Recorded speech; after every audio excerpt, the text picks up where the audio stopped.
course, the new budget year does not start until July 1st, 2011. The State House and Senate must both reveal their budgets. We'll be watching and covering it here on our show, as well as someone else who'll be watching will be House Minority Whip and Democratic Representative Rapp. Thanks for being on North Carolina Now. Appreciate the opportunity to be here. Well, you tell me you got a copy at 8 o'clock this morning, like many other lawmakers. What do you make of it? Is it a conservative budget, a progressive liberal budget, somewhere in between? I'd say it's somewhere in between. I think the governor made a commitment to make necessary cuts in this budget. She did. What I'm pleased about is she stopped those cuts at the classroom door. By that I mean she funded our enrollment growth for the K-12 system, for the community colleges, for the universities. And when she was really faced with, okay, we've made as many cuts as we can, now we've got to go into the classroom. Now, when she was looking at about 9,600 teachers' assistants, 3,500 teachers for our K-12 classes, she said she couldn't do that. And I applaud her for taking a stand and saying, I realize we're going to have to ask for a continuation of that 1 cent sales tax, which she's really reduced by 25%, so it'd be 3/4 cent. But rather that than take those teachers out of the classrooms on all those levels. You have administrators at the local school level who do face cuts, custodians, other types of employees. What do you say to them? Because they'll be walking the same halls with these teachers and teachers' aides who are a protected class under this budget. Well, they are, and I think I hope that what we're talking about here first is a one-time situation. For 1 year, we're going to have to deal with this famous cliff that we've been talking about for really the last 3 years. We saw it coming. We've been making cuts for the last 3 years. We're finally dealing with it.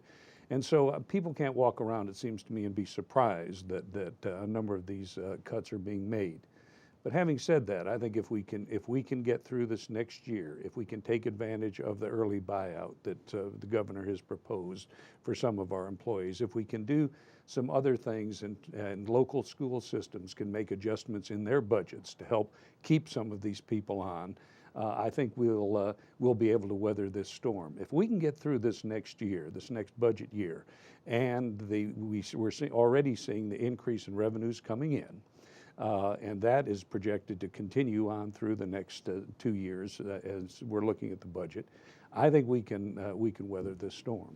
What do you think the governor, and why are you supporting tying that 3/4 cent sales tax extension directly to teacher jobs and teachers' aides jobs? House Speaker Tom Tillis said you don't have to necessarily link those two.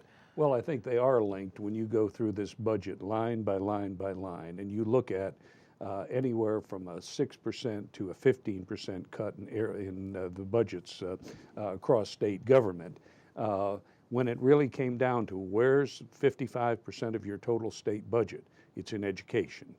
There's no way you can dance around that. You can make the really draconian cuts in these other areas, but you can't get away from 55% of the total state budget, and that is education.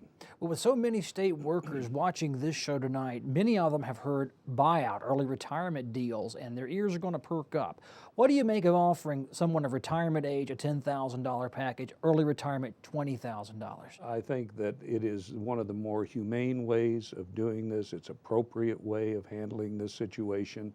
And I applaud the governor for putting money in the budget to do this. It's not a matter of simply saying goodbye. You know, we thank you for your service and it's over. And the other thing I think we have to look at, we're talking roughly about 10,000 positions. And I really want your viewers to understand we're talking about positions. When we're talking about live bodies, we're talking about 3,000 persons, because about 7,000 of these positions are unfilled. They were not filled this year when the governor asked for a freeze. And so we're not talking about putting 10,000 people on the street. And I think that's an important fact that people need to be aware of. Do you think you'll be able to lure enough retirees and early retirees to take the buyout package so that no one in state government faces an involuntary layoff?